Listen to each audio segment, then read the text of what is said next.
Let me begin. This is 𝗬𝗎𝗓𝗏. You ain't heard about us yet, well you better know now, because it's the place that it all goes down. Get up, let me begin. This is 𝗬𝗎𝗓𝗏. You ain't heard about us yet, well you better know now, because it's the place that it all goes down. Shout out Young Swish. Thank you guys for tuning in to another episode of State of the Jungle with Malik Wright, presented by the Right Way Sports Network. I'm your host, Malik Wright.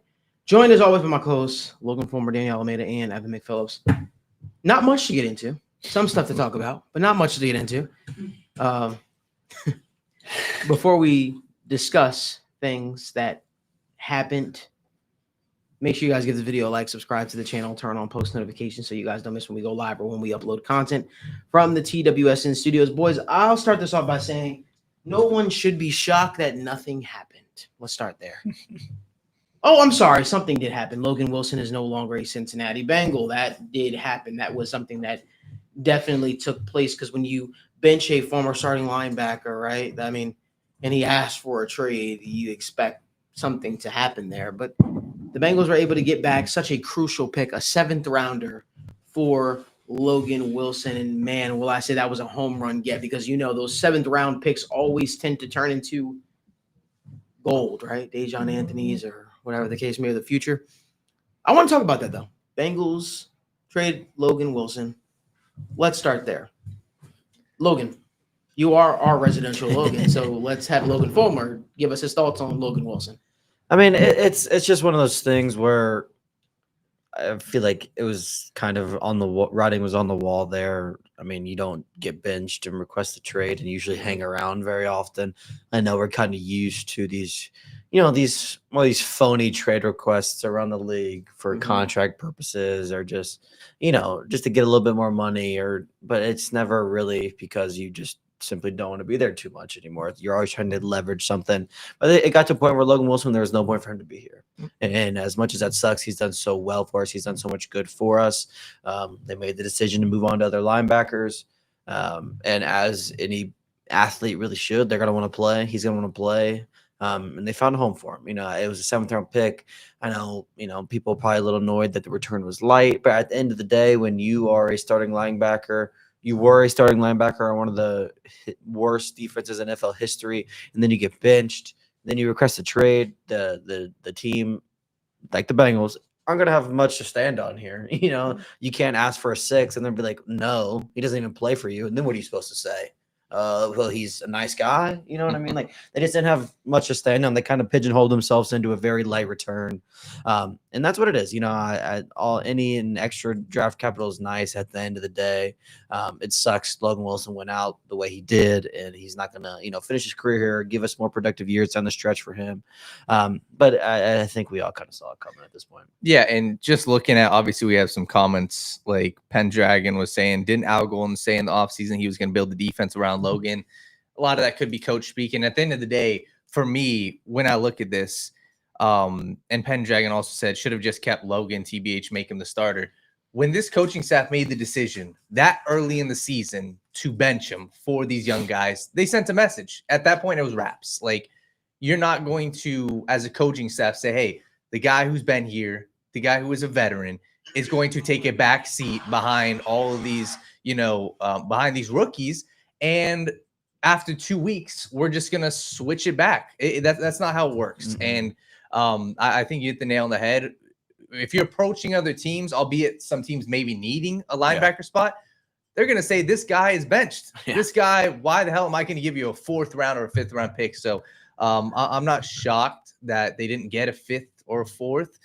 I expected a little bit more, but at the end of the day, this is the position that the Bengals put themselves in. They said, we are going to ride with Barrett Carter. We are going to ride with Demetrius Knight, and it is what it is. And that's pretty much where I stand. I wouldn't be shocked if he goes to Dallas and is successful and looks the part. I wouldn't be shocked. But does that mean the Bengals shouldn't have traded him? No. They clearly made their own bet and said, hey, we're rolling with the young guys. At that point, trade him. He shouldn't be on this team as a backup. So, yeah, this is not necessarily performance based. This is more clearing the way for the younger guys right now. credit to Logan Wilson for the time that he had, and I definitely would consider him a successful draft pick and contributed a lot to Cincinnati. Yeah, for the last, however many years. He's going on 29, 30 now. But that's kind of the point of it is he's going on 30. He's going to be due about 7-8 million over the next couple of years each year, and they're just ready after double dipping at linebacker to kind of clear that way. And as much as they do get a 7th round draft pick, which is kind of just a throwaway there. It's more for them about getting out from under the money. And sure, yeah, you save a little bit of money this year, I guess, a handful of millions, whether that goes to anything actually tangible, probably not, but that's 2.5-3 million this year that you'll save yourself in per game bonuses, and that's neat. So we'll see how putting the rookies in there and maybe Oren Burks a little bit more, see how that goes overall. But yeah, this is where we're at with the Bengals right now, and it kind of emphasizes a whole management question of kind of, understanding your vision before it's too late, not waiting too long on things like contracts, not waiting too long on trades, being on the same page with your coaching staff and your front office to where, hey, if you don't bench Logan Wilson and you have him out there just playing full time right there and you don't kind of create that stink around him, do you get an extra 2 rounds on it? Do you get a 5th instead of a 7th? Like that is just 1 7s. Like that is anything. Well, I mean, that's just one small aspect of like, hey, yeah, if we want to trade this guy, let's keep him out there. Let's keep him like showing good right now, and then we can go ahead and transition to the other guys. There's nothing you gain by throwing the rookies out there, as bad as they look, for these extra couple weeks, and then tanking Logan Wilson's trade value like that. If you don't really foresee a future with Trey Hendrickson, then you've spent this whole season, hey, yeah, we're just going to tag and trade him, and that's what we're going to do. Like, I mean, what are you going to get for him a year off of being older and having another injury? You got to have the foresight to be like, hey, we're going to turn this over to Joseph Ossai, Miles Murphy, and Shamar Stewart, and all these guys. We're going to get to that. We're going to get to that. And that's the thing is like, maybe you're not prepared to say that, but okay, if you're not prepared to say that and you're not prepared to take the actions you need to take to recoup your value, then clearly you need to sign him to an extension.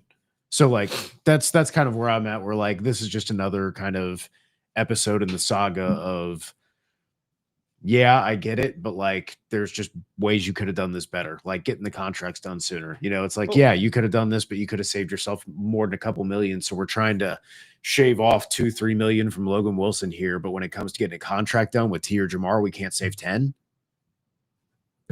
I look at it and I say, it's, I think that Logan Wilson was a true pro all throughout his time here in Cincinnati.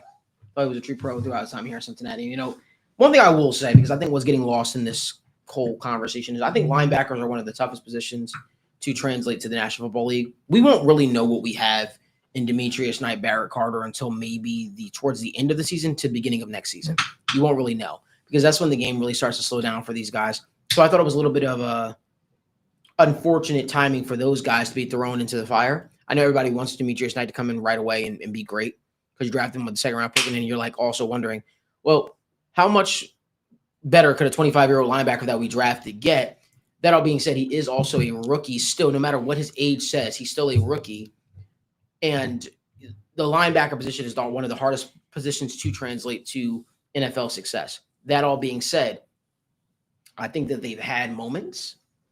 I think that there's no way you can tell us Logan Wilson was benched because those guys impressed you so much that they showed you that we need to have those guys on the football field. Mm-hmm. I mentioned it on the morning show where I said I thought Paul Dehner Jr. did a great job where he talked about sometimes the Bengals built the defense to kind of counteract the things that they struggle with, which is too high safety. And you think about it from that lens, maybe that's why the defense wins in practice against this Bengals offense. Maybe that's why there are days where it's like the defense really won this day, because by those metrics, the Bengals truly have one of the most prolific offenses in the National Football League. And the defense is able to, as the reporters will say, dominate in practice throughout training camp. Why isn't that showing up on the football field when you're facing lesser teams? Why did Justin Fields go for 500 yards? Why did the Caleb Williams and the Bears offense? By the way, I have a lot of respect for Ben Johnson and just the way he marries the run and passing game together. It's so freaking beautiful. He was in his bag. But that offense hadn't looked that good all season. Why? If the defense truly showed you some stuff, and these guys were such standout performers, and Shamar Stewart was such a disruptor to the point where he was a guy constantly getting in the backfield on Joe Burrow. Why isn't any of that showing up on the football field now? And I think that's where I come back to, and it probably lends its hand to this Bengals defense is constructed to give the Bengals offense issues, but maybe it's not as constructed to give the rest of the NFL issues. Right? You think about it for a second, guys. The Bengals don't line up under center and run the football effectively. They've done that with Joe Flacco, and they have had success, but at points, by the way, I'll say that. When they're not rushing only 6 times in a half. But if you're sitting back and you're playing shotgun, well, that's what this Bengals defense is used to seeing, right? You're sitting back playing shotgun and you're running the ball out of shotgun. Well, of course they might look a little bit better, but when you give them a different look, right? Play action from under center, those are things that they might struggle with because maybe that's not the look that they're actually getting. And right now the conversation has turned a little bit. It has turned to Zac Taylor is one of the best offensive play callers in the NFL. I've seen this conversation on Twitter this week, and I'm like, let me ask you all a question. This is me going off topic here, guys, and I apologize. Ask yourself this for a second. Why, in Joe Flacco's 18-year football career, NFL career, why has he just hit his career high in Cincinnati? Is it because Zac Taylor is that amazing of a play caller, right? Or is it the Bengals don't commit to the run game and it's a pass-happy offense because they can't run the ball effectively? Think about that. Let's hold on to that thought for a second. Why are we looking at the defense like, they score too fast, right? Well, I can't blame the offense. You got to score where you can because, you have Jamar Chase, T. Higgins, and those guys at receiver. But could it be you pass so much because you don't have an effective running game, because you're not committed also to having an effective running game? And, some of the great play callers in the league, Sean McVay, right? Kyle Shanahan, they talk about the discipline that it takes to also be committed to the run game. It really is a discipline. And I talked about this a while ago. It's got to be hard for Zac Taylor. You got 2 over $100 million receivers sitting out there in Jamar Chase, T. Higgins, and you're like, man, I really want to throw to those guys. I really want to call play because you love your chances with those guys against any corner in the league. However, in crunch time, games like this, especially when you have your defense playing so bad, that's when you would like to have a defense sort of pin the ears back, hand the ball off to their running back, take some time off the clock, and then guess what? When the time dwindles down, then you go to your big-time playmakers. But because you don't have that effective running game, well, you're passing, and then you're mad at the defense, like, oh, shit, the defense gave the ball up. I mean, the defense gave up a touchdown. When it's not, at the end of the day, the offensive numbers look amazing, right? And I'd love to see the stat. Evan, if you could pull this up for me, the disparity between the rush offense versus the pass offense for the Bengals. It wouldn't shock me if the Bengals have closer to the bottom half, if not the worst rushing offense in the league. Of what, like EPA or yeah. Versus their pass offense, I expect it to be up with some of the higher units in the league, if not top 5. But guys, hear me out, and we're getting really down into the nuts and bolts of it. But that's not complimentary football. Will we all agree, Logan? That's not complimentary football. That's not. No. Especially when you know that you have to, when you have some issues, at some point you have to sort of try and make your offense, your best. Are we looking only at the Joe Flacco time right now, or are we can look at when Joe Burrow was in? I'm willing to bet the Bengals had a whole season drop back EPA. They're 23rd on offense, okay. And then on defense. One moment for pass defense or just overall defense. Well, I want rushing offense. Just rushing offense versus Bengals rushing versus passing offense. Okay, rushing. Well, rushing. Yeah. Look, give me your thoughts while Evan's pulling that up. Well, sorry. Let me say one thing, and I agree with you. Just looking at this game as a whole as well, I understand the numbers were great. Flacco had about 180 to 190 passing yards in the fourth quarter.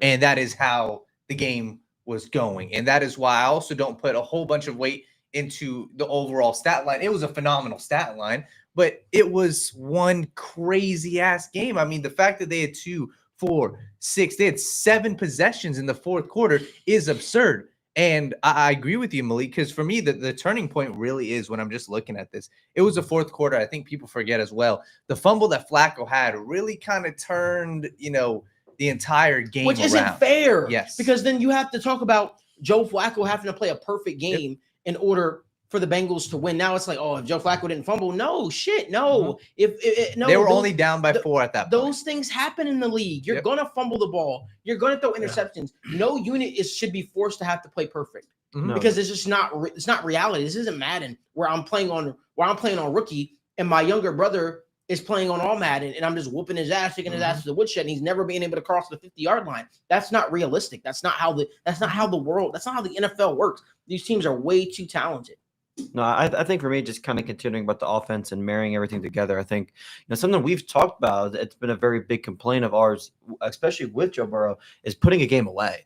And that goes back to, marrying the run of the pass game or not having that solid rushing attack or just game management. That is something they've always have struggled with. Yes, they've had plenty of game-winning drives, but they've also had plenty of drives where they scored, I don't want to say too fast, but they score and give the other team too much time and they come down and score. We can't milk that extra 45-minute off the clock that some teams do. There's so many little things like that that add up so quickly that have always been an issue. It's a brain fart when you look at it because everybody's saying the guards look better. And I agree, the guards do look better.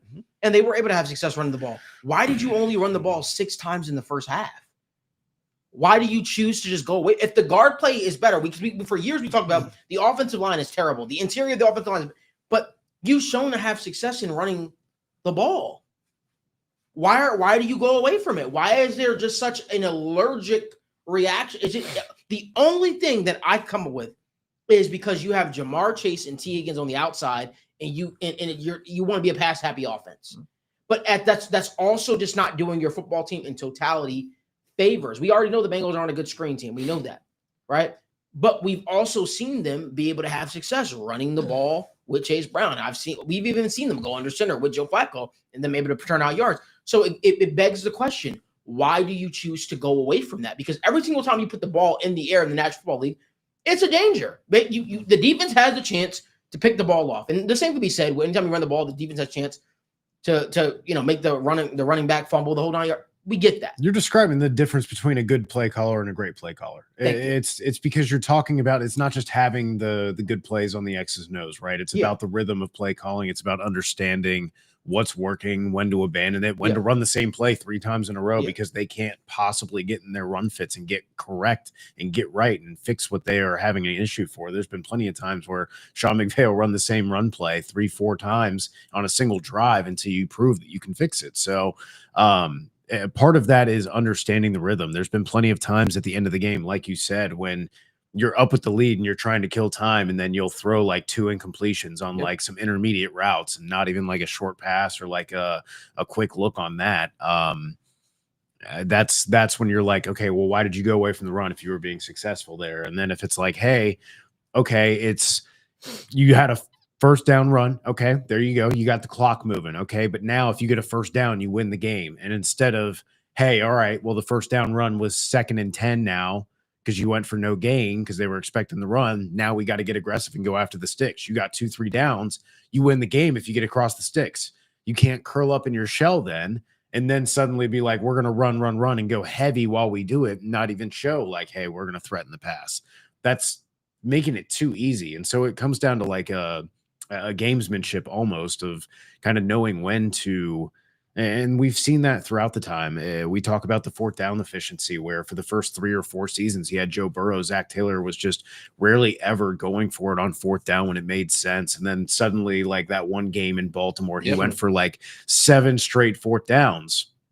And he's been even more willing to go for 4th downs with Jake Browning and Joe Flacco. And it baffles me because I understand the idea of like, hey, we have worse quarterbacks, so we have to go for it right here. We might not get another chance like this, but also like Where's that attitude when you have Joe Burrow and it's like, hey, I have one of the best quarterbacks in the league and two of the best wide receivers. Let's fucking go for it. It's 2 yards. Like, that's, for some reason, there's a more conservative, let's punt it, let's trust the defense. Like, it's easy in those moments as a coach to try and passively win the game, right? To say, let me do the conservative thing. Let me do the thing that feels right and just kind of like hope that they make a mistake instead of taking control of your team's own destiny and going to win the game, get that first down, then start running the clock down, to have that inevitability that teams like the Patriots, the Chiefs, the Bills with Josh Allen have when they get the ball at the end of the game. It's not just, oh, they're about to go down there and score. It's, oh, they're about to go down there and score and they're going to leave no time on the clock, or they're going to be hitting this as time expires. Like, that is all what goes into making the difference between good and great teams, is game management and having that in those moments. They were highlighting the new kicker ball and how there's special times you have to be able to get that on and off the field, and that Zach Taylor was uncertain about whether or not he was going to send the kicking team out from that distance with what they wanted. And part of that delay allowed them to not bring the kicker ball out. Now you had to take a delay again. Okay, well, there we go again of where I talk about all the time. Being a head coach and being the guy who's trying to game manage and trying to be the offensive coordinator is too much for almost anybody except for one or two people to do in the NFL. I mean that for all coaches. And that's a perfect example of when you potentially cost yourself 3 points or more because you're constantly having to make all of this information consolidated, and then 20 seconds goes by on the play clock and nothing happens. And then you decide what you're going to do. And it's like, dude, you got to have people that you trust in your ear making these decisions, helping you disseminate this information, already thinking about it so that you can just trust them in that moment. We've talked about it. We've prepped for this. So when you tell me, I don't have to fight back, we don't have to go back and forth. You tell me based on what we agreed on before the game. Boom, we're doing this. Okay, send the kicking team out. We don't waste 20 seconds on the play clock. Why is the play call always coming in so late? Why is that a problem? Whether that's Joe Burrow, Joe Flacco, Jake Browning, no matter who it is, you know, the play call is coming in late. Do you know what he said in his press conference? Very briefly, he said, we knew it was going to be loud out there. We knew it was going to be a loud atmosphere. Why are you a whole team having false starts? I'm like, dude, what? Like, you knew it was going to be loud out there, and you know what the state is. You figured. To me, it just feels like coach speak, and sometimes he doesn't even realize where he is. And sometimes it doesn't make a lot. But I don't want to make this solely about him. We got time to talk about this at length, and we're going to talk about this because this is a much deeper issue. Let's talk about the Trey Hendrickson aspect. Do you guys think the Bengals should have traded Trey Hendrickson? Logan, you've been kind of quiet over there. You start us. I think I've been team Trey for quite some time now. The defense has just never been close as much as we would like to have think so or thought so. Every time we come back to it, it just continues to not be. And it gets to a point where at some point you have to make that difficult decision, get the draft picks, get the players, however kind of a trade you want to do, and just try something different. I think Trey's a phenomenal player. It has nothing to do with that. But whatever we are putting around him is clearly not leading to a good defense in any regard. And that's not his fault. There's so many other people that and players and everything that goes into that unit not being successful. But when an opportunity presents itself to cash in on premium picks or another young player with good picks and just whatever package you could have got for Trey last year, this year, yesterday, there's so many opportunities we've had to do so, and you don't. I think the likelihood of it working out long term has decreased. Like Evan said, he's another year older now. He's hurt again.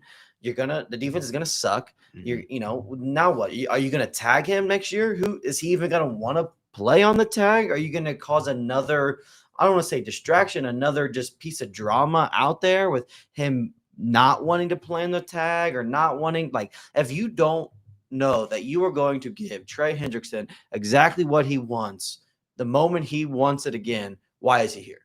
And that's that bridge doesn't seem to be getting any closer anytime. And that's where the frustration grows. Your opinion on your players right now. They should know them better than anyone. And if you're going to keep, for lack of a better term, stringing people along and expecting something to change in your favor, it's not going to happen. So that's why I would have liked to see Trey moved last year at the deadline and just recoup just anything. It's not like we were just going to trade him for nothing. They were going to be able to get real, tangible assets that could potentially help you rebuild that defense get cheaper, get more players in there. Yes, the likelihood of one of them people being Trey Hendrickson or being the player Trey Hendrickson is pretty slim. That's how good of a player he is. But again, the defense is so far gone. The money is not where you want it. The defense is simply not where you want it.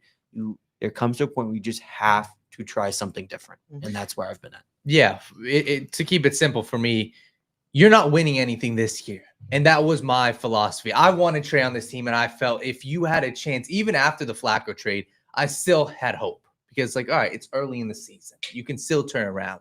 If you go 3-0 in the stretch of Steelers, Jets, Bears, I think you can make the playoffs. So, damn right, I am keeping Trey Hendrickson. Sitting at 3-6, you're not winning anything this year. So, you are projecting to go into an offseason with him as a free agent. So what is your plan? It's probably going to be to franchise tag him. So what the hell are we doing this song and dance for? So I agree with you. For sure, if there was any even inkling of a team giving up a first-round pick, I would have done it. Maybe it becomes a harder conversation if it's just the second round. Sure, that's a little bit of a tougher decision, but I totally understand. At this point, especially if he's not in your 3-year plan, go out and get a second and a third round pick. I would not have been terribly mad at that, but I'd be concerned because I look at the Bengals and maybe they're saying, hey, this guy's not playing. He's going to get a franchise tag, and we know we have full control of him. That's why we didn't trade him. I just think it's bad process, to be honest with you. I look at teams like the Raiders, like the Saints, like the Dolphins, that the best thing you can do for yourself is be very real about when it's time to strip down some parts and start rebuilding the foundation a little bit.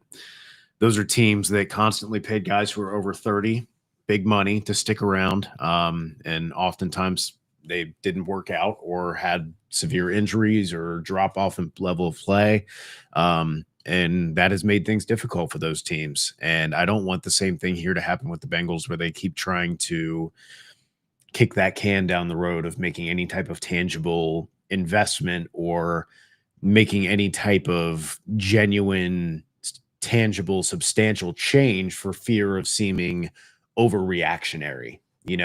So often they say how patient and how loyal they are, but sometimes that comes to a fault. And I would argue that that's not always in the interest of patience and loyalty. Sometimes I think that's in the interest of comfortability for them and even complacency, because I do think that group of ownership, of Duke Tobin, of, the family, so to speak, this is their project.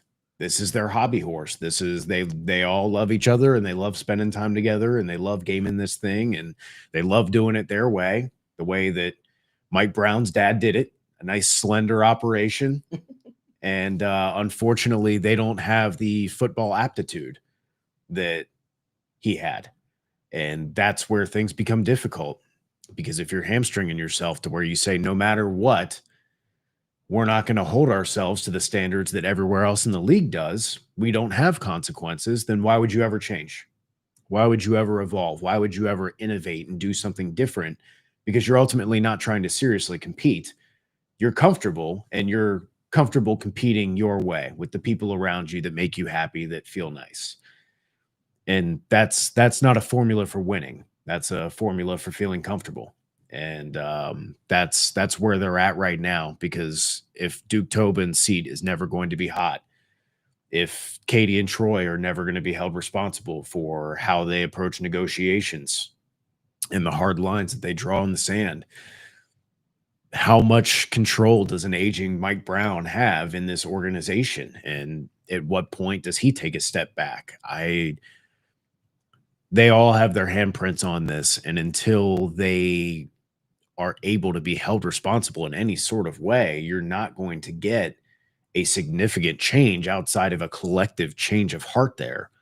And that's a lot to ask for right now. So I keep coming back to that of, there needs to be some innovation at the top on how you approach things, because you can't keep talking about how fiscally responsible you are because you don't have dead cap year to year.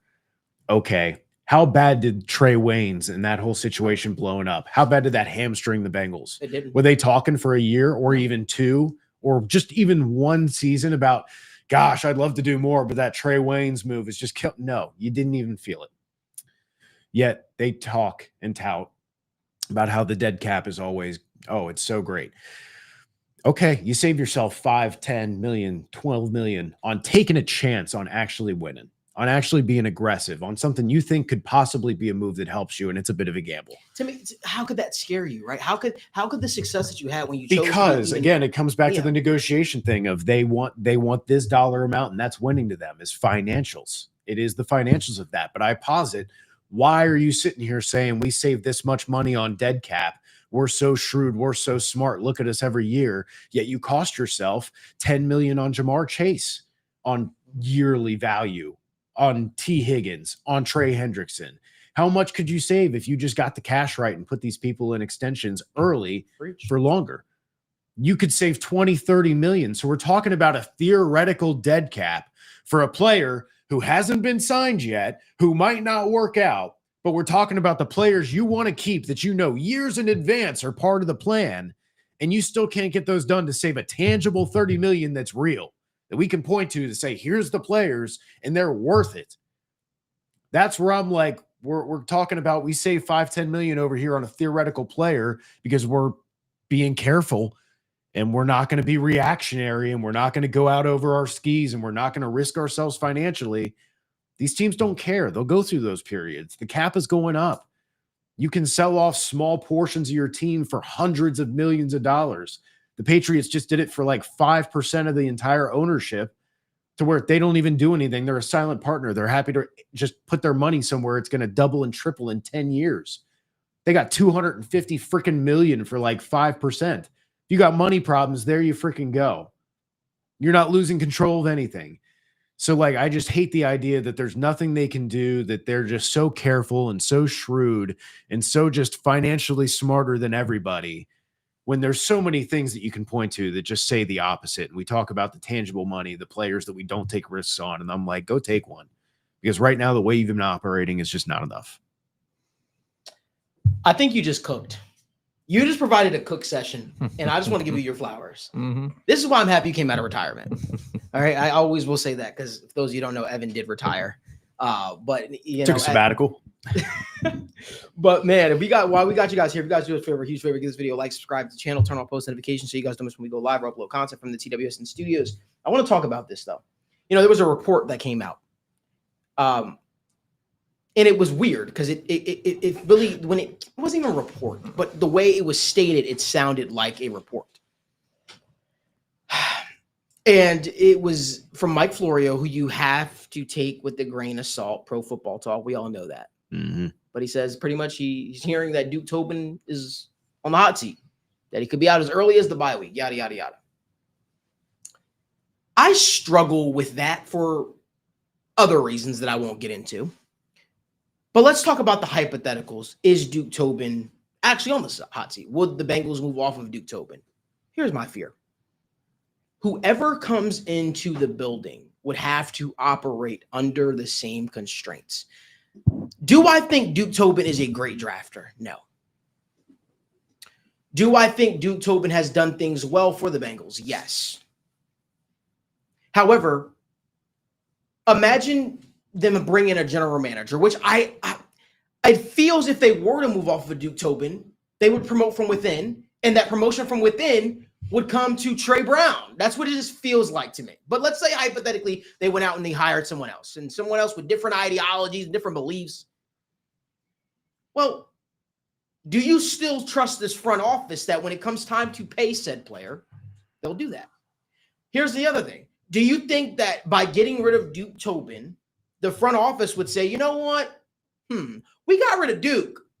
However, the guy that we're bringing in, we still don't believe in paying interior offensive linemen X amount of money, which hopefully you're hopeful Jalen Rivers and Dylan Fairchild are your guys of the future. But how much power would this new general manager actually have? How much autonomy would they be given? Because Duke Tobin was here for 20 plus years, been here for 20 plus years, right? And you got to just start to ask this question, how much change is truly enough change? Because we all scream change. We all want change. We all want things to be different here in Cincinnati. We all just want a breath of fresh air.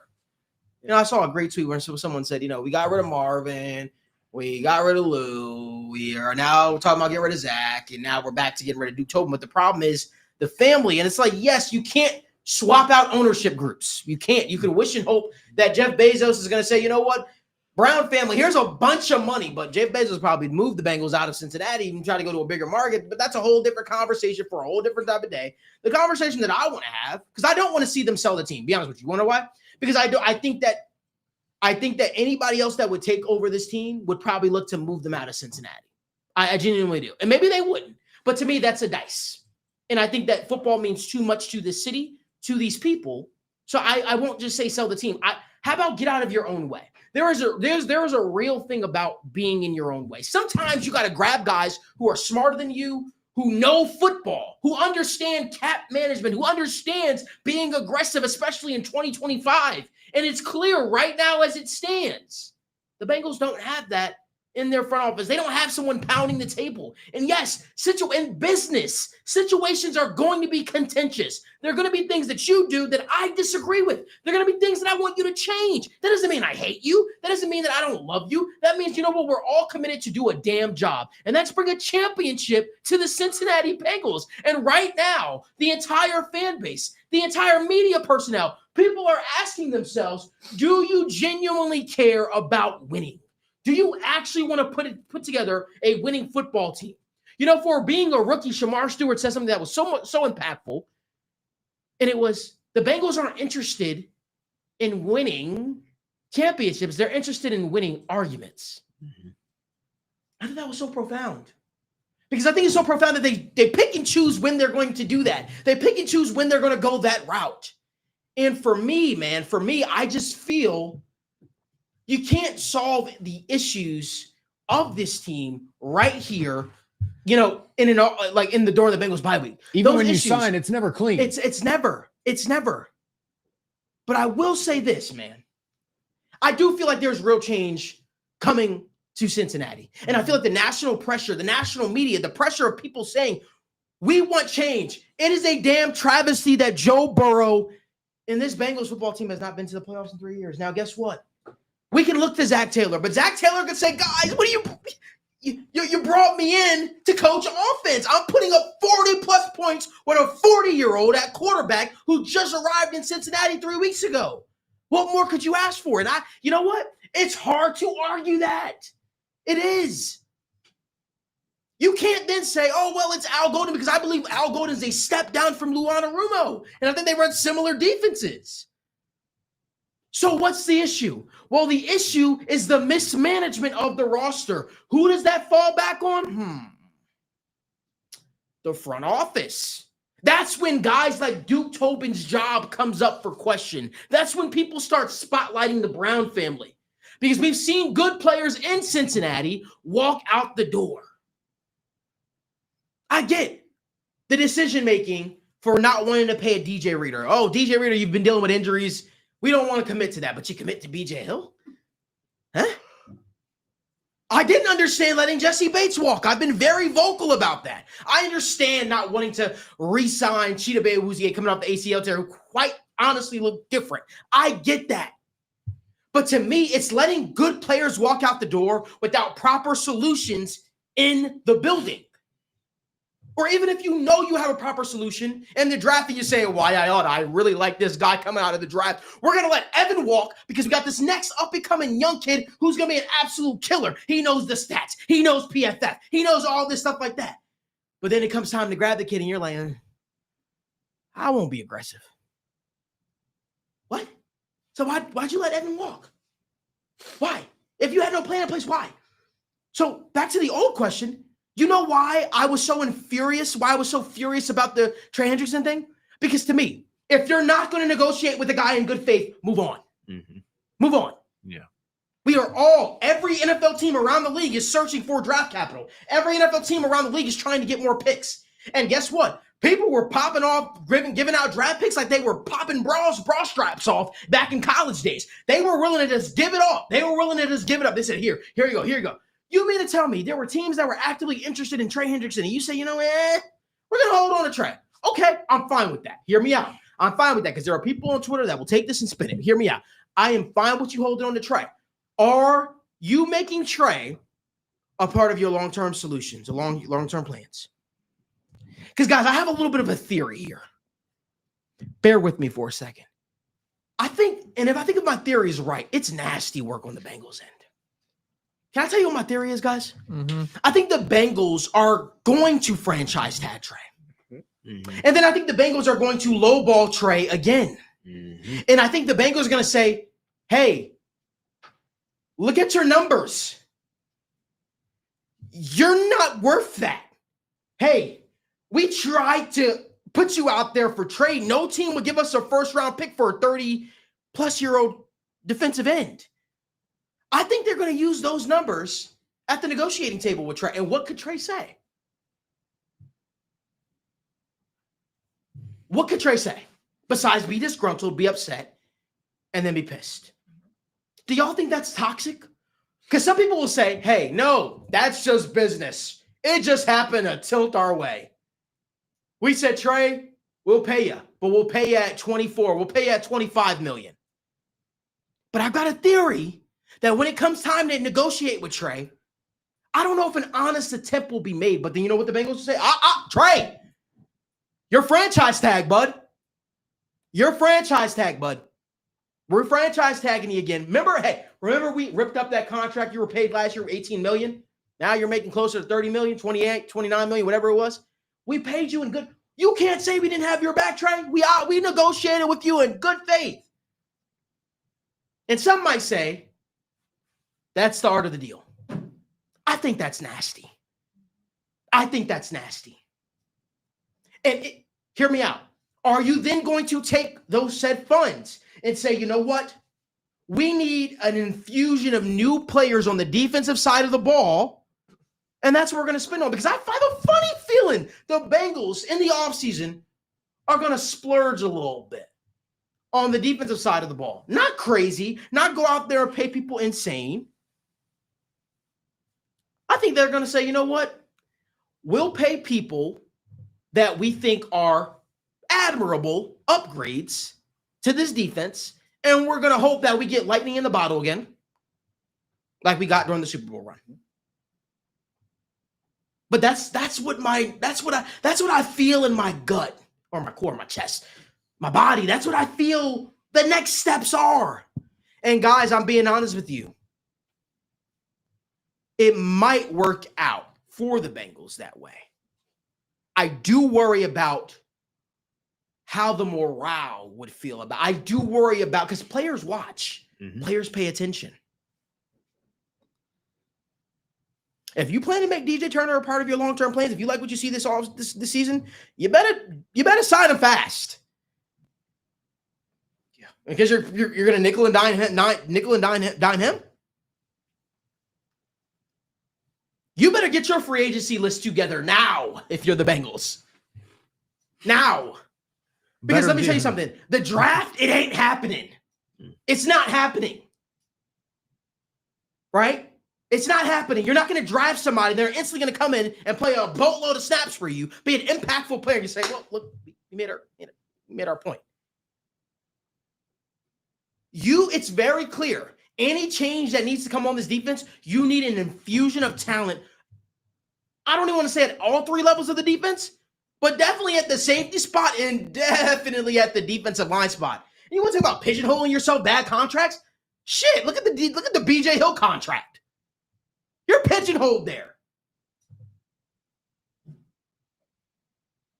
And I agree, Ryan Sparks. It's a terrible class for free agency defenses. That's the tough part. Yep. That's the part that sucks. It would be easier if you had a team that was functioning that say, you know what, we're going to operate on all three levels, right? We're going to operate through the draft, free agency, develop and retain. But no, the Bengals say, you know what, trading. They don't trade. They don't say, hey, let's go out there. Let's even place a fucking phone call and see what teams got. So for me, it's maddening. It's maddening. And I'm sorry I've been building up during the show. It's annoying. It's frustrating. Because if you said to me, and you said to the fan base, the pieces on this defense are in the building, And it's very clear the pieces that fix the defense are not in the building. Mhm. Why wouldn't you then try and be somewhat aggressive, right? If you, I'm not advocating for that. I'm simply asking you. If you truly believe the words that are coming out of your mouth, if you truly believe that the defensive guys on this roster, even though nobody outside of Trey Hendrickson has shown you they can consistently rush the passer, why wouldn't you go out there and try to acquire somebody that might make a difference? If you truly believe, right? Because Jordan Schultz came out and said, there are people in the building that still believe they can make a playoff push at 3-6. Really? Really? Where? How? I think they have to believe that because I think they know they're going to get canned, to be honest with you. And at this point, and that's why I thought when you brought it up, I thought it was beautiful because it can be all traced back to the tippity top. Zach Taylor, of course, he has a right to feel the way of, hey, I'm putting up on the offense side of the ball. The defense ain't performing. And then maybe Duke Tobin is saying, hey, I've wanted certain guys you guys haven't given to me. And then maybe the organization is looking and say, hey, 10 of your past 13 draft picks in the first 3 rounds were on defense. We're giving you draft picks. You're just not hitting on them. And that's where it's to find a solution. I guess that's what I'm looking at. It's hard to find a solution right now. The solution is the players on the team, whether it's Shamar Stewart, whether it's Jordan Battle, whether it's Miles Murphy, these guys, Demetrius Knight, Barrett Carter, they got to be good somehow, some way. Shamar Stewart, for as bad as he looks, it's on the organization. It's on the coaching staff. He has to be good. I'm sorry. There is no other pathway. You're not trading for a pass rusher right now. You're not.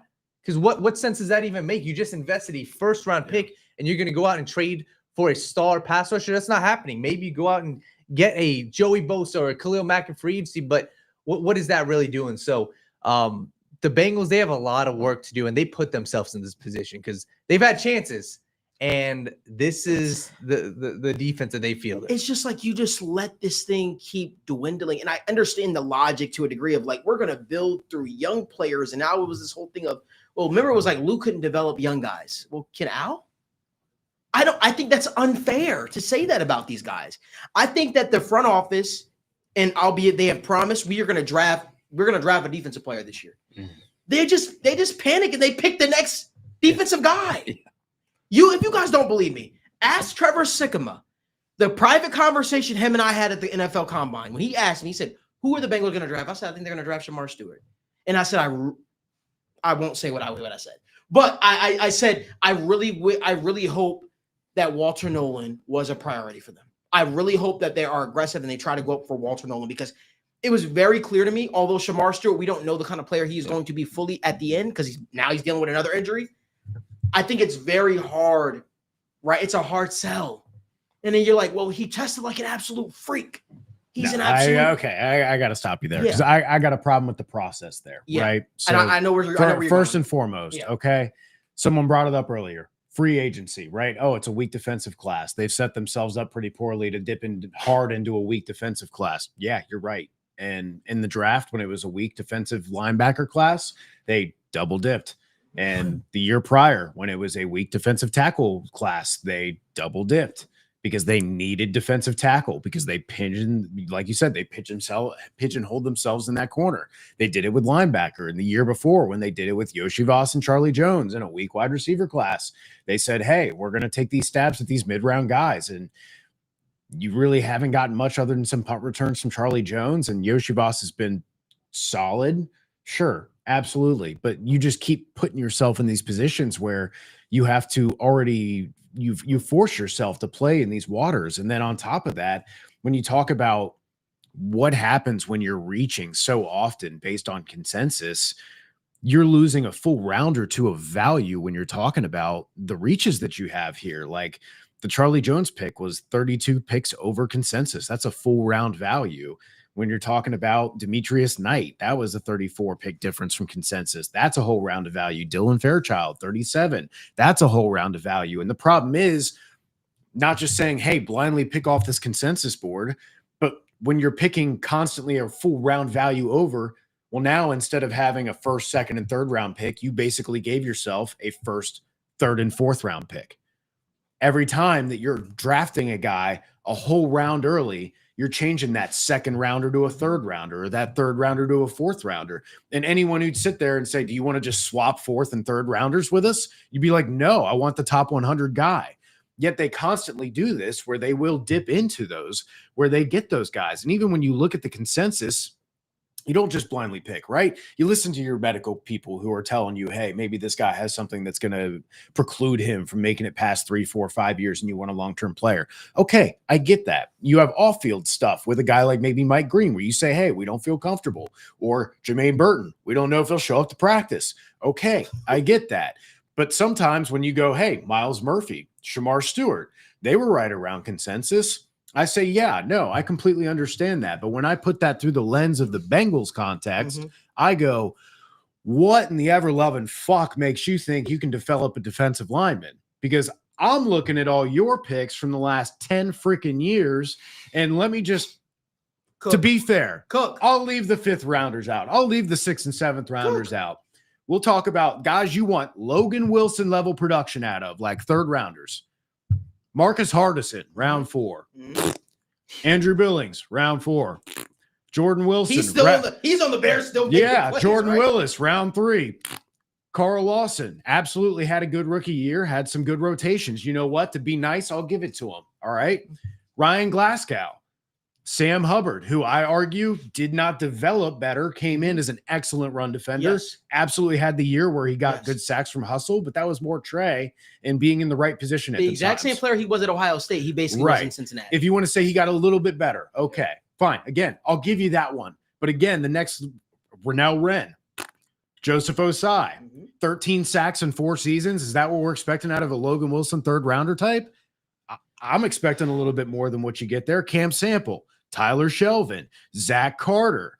Like, which one of these guys are you sitting here going, that's the guy we developed and turned him into? Wait, that makes us think we can develop these guys. You and me are on the same. You must watch the Sit Down Morning Show with Malik Wright, because I said this exact same thing. Because if you don't, I'm going to go a little step further, right? You got Jermaine Pratt, right? These are guys that you drafted in the last 7-8 years that are no longer even on this team. Maybe not even in football. Let's talk about that, right?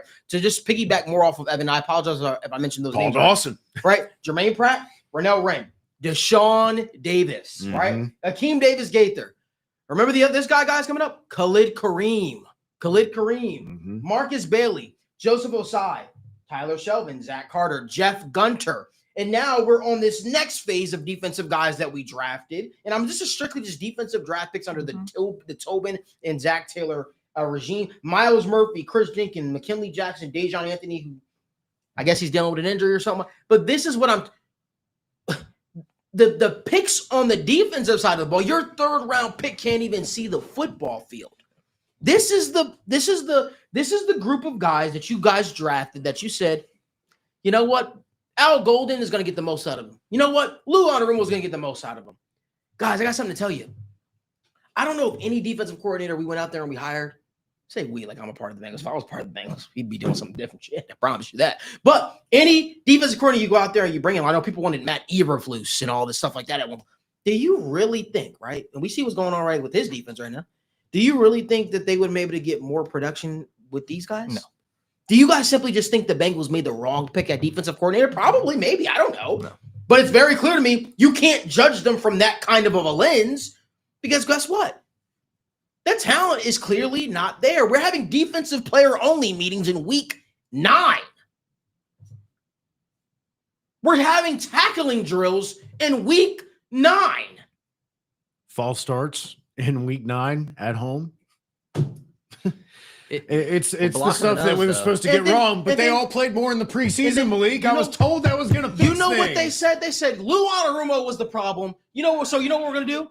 We're going to go out there. We're going to hire the guy that Lou Anarumo recommended that Zach Taylor hired, and Al Golden. And you know what? Well, the only thing we're going to do on the defense to make a difference, I got the answer to that, guys.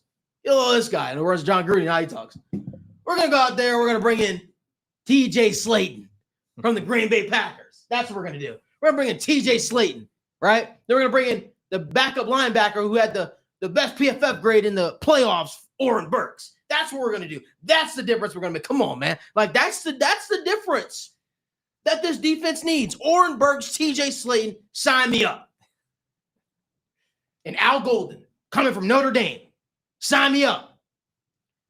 You know, honestly, guys, I hate to say this, but I was a little bit ticked off when our guest, who actually is coming on the show Monday for the Sit Down Words, so make sure you tune in, Xavier Watts, wasn't picked by the Cincinnati Bengals. To me, I thought that was an obvious fit. We drafted him in almost every single mock draft. But Geno Stone is cheaper. And this guy went on and he was the defensive rookie of the month for the NFL last month. But Geno 2 months Stone ago. is cheaper. Yeah. Geno Stone's cheaper. I had red flags and people said the defense was too complicated. That was red flag for me. What you mean the defensive play was so long, it was so complicated? Tackling ain't complicated. Like, he can get 6 yards, but just Man. whiffing constantly on depending on what source you use for missed tackles and charting, there are a handful of Bengals near the top. No matter which one you look at. Right. So either, again, you've got terrible personnel evaluations, which, yeah, that's partly true. But also, again, why are you struggling with the fundamentals that you were supposed to master in high school and college? Why are you, after all the fuss that was made about the offseason, about how they were preparing harder than ever, about how they were going to get rid of all these slow starts? Like you said, it's week 8 and we still can't get a false start. We're getting false starts at home. We can't get the snap count right. We got people trouble getting off the line, defensive ends or beating tackles off the line. Linebackers, the guys we're giving the green dots to, they can't line up. Yeah. The 25-year-old linebacker, he's having trouble picking things up. We couldn't block the nose week 3. That's where I'm like, man, these are basic things. These are making tackles. Like, okay, the Colston Loveland, dude, you made contact with that guy. Wrap up, man. John Gruden's been saying it for 20 years. Got to wrap up, man. But that's the problem. Is this is not, the scheme is funky. This is not, hey, we ran inverted cover 2 against the wrong look and that just beat us and they just hit us with that sweet cover 2 hole shot that we gave them and we just keep giving that to them and we need to make adjustments. No, this is the guys right in front of us and we can't fit the run properly. This is, we're getting tripped up on ourselves. This is, we're both taking the same guy on a 2-man concept instead of communicating and understand who we're passing off of. So again, we come back to what's the only constant, because you've changed Lou out. Yep. You've changed your defensive line coaches out. So you still having these problems. Why do the stunts and twists all still look so damn slow? Why are they so much less productive? Why are the defensive ends getting dropped into coverage so much? There's so many questions I have, and so many of them are just the basics. And go ahead. Yeah, and just staying on that, I feel like that's perfect. You change one of the variables, multiple, right? Defensive line coach, defense coordinator. Yeah. So, and this is in typical, pretty much you can apply this to any facet of your life. When you change one thing out, then you analyze the whole picture and it's the same problems. That probably wasn't the main problem. And I think at this point, whichever way you got to slice it, the players are a part of the problem. The players you are trotting out there, whether they are too young, whether they are too inexperienced, whether they don't have a better defensive line, whether they don't have a better safety room behind them, the players are currently a problem right now, and that is on the front office to figure out a damn solution. And the hard part I have right now is this is not a one-year fix.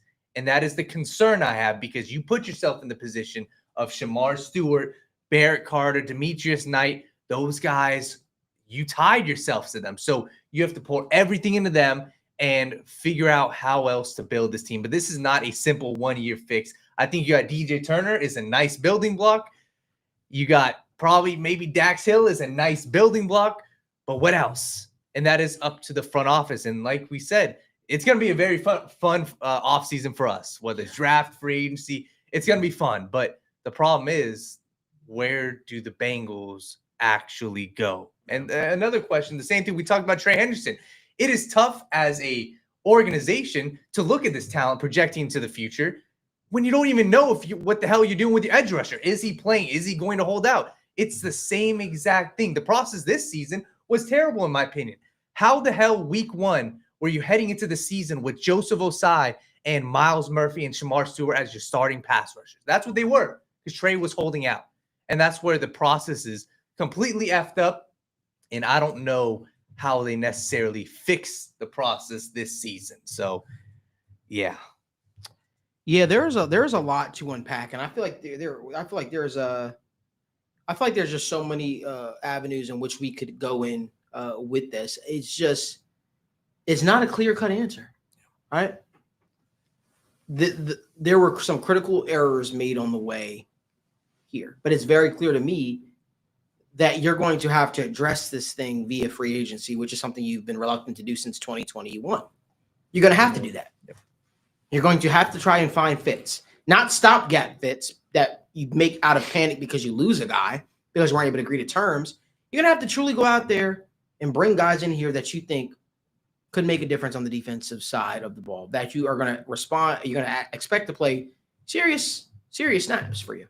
Yeah. Because right now you're relying solely on young players to play some really important minutes, and you keep grabbing every defensive tackle known to man that becomes available, and then you release him or you make him inactive, and it doesn't make a whole lot of sense to me. You clamored for Jordan Jefferson; he looked like shit out there. I mean, this is the kind of stuff that we're talking about here. So right now, what the Bengals need, they need somebody that they don't have to overthink. They need players they don't have to overthink. They need players that have done it at a high level on this team right now. Right. And I'm not saying they were necessarily the best. Somebody said, hey, this defensive class sucks. That's true. But that might be right up their alley in terms of it might suck from a standpoint of nobody's going to necessarily break the bank. But then did you say cheap? It's cheap. Cheap. But there will definitely be guys you'll be able to bring in here that have played a lot of snaps for other teams. And those are the guys you should be going after. Guys that have a little bit of skin in the game, so to speak. That's what you should be going after, because right now you need to allow your young players to develop. You know what they've done effectively? They went out there, they brought in young players, and they got rid of all of their veteran things. So there was no maturation process. And you say, it's young players, play. And now you're like, what the hell? What's going on? You basically did what the Houston Rockets did, essentially with all their young players, and it didn't work out. And they're like, well, let's bring in some veterans now to make this thing work and ship off some of the young players, because the young players are definitely the issue. No, you probably need guys in here that have some experience that can maybe coach it, because, mentoring is still a part. One thing that has sort of leaked out in Cincinnati is there's been a lot of players partying, a lot of guys not taking their job serious. Now, maybe could it be because you got rid of your veterans, guys that would maybe take these guys under their wing, guys like Mike Hilton that would take these guys under the wing and say, hey, guys, this is how you should be a pro. I don't know. Just my thoughts. Yeah. Daniel, any the last thing you want to say before we head out of here? Yeah. Well, last thing, just looking at like free agency, and I obviously hate necessarily comparing every single situation, but you look around the league. I mean, just look at Monday Night Football, Calais Campbell on one side, 𝗷𝗍𝗻 Clowney on the other side. I know those aren't the sexiest of names, but both those guys making $3 million. Both those guys are having a huge impact on their team. You go look at the Buffalo Bills, Joey Bosa, like free agents can help a lot. And one thing I will say, it's the idea behind, we have certain intangibles that we like in a player. I understand that. But you might be at this point now where maybe you need outside perspective, because maybe you need to go away from your sort of player into, your certain intangibles that you like, right? The Myles Murphy pick was 100% like a Michael Johnson, Carlos Dunlap-esque pick. Somebody that's 6'5", super long, like that. But again, it's crazy to think, because the pass rusher that you've had the most success with in the Bengals history is a dude that's 6'4", maybe. He's like 6'3", 6'4", and he's not this tall, lanky dude. He's just an absolute beast and has a deep bag of pass rushing tools. So sometimes maybe going away from what you're, I guess the norm, or what you're used to, what you prefer, could result in better success. Yeah, they have continued to fail to know when the right time to make an exception is. Yes. And that's hindered them for so long. It's like, hey, let's just keep going with the same status quo. I don't know. Just my thoughts. Anyway, listen, we want to thank you guys so much for tuning into another episode of State of the Jungle. This was a very woosah show, I will say. We got into a lot. We talked about a lot. And we'll be back again next week, every single Wednesday, 7 p.m. I'll be live again tomorrow to discuss things even further, because there's a lot of things that I want to talk about tomorrow. But we want to thank you again so much for tuning in. Make sure that you guys Give this video a like, subscribe to the channel, turn on post notifications so you guys never miss when we go live or when we upload content from the TWSN studios. But until next time, as always, whether they make trades or not, whether they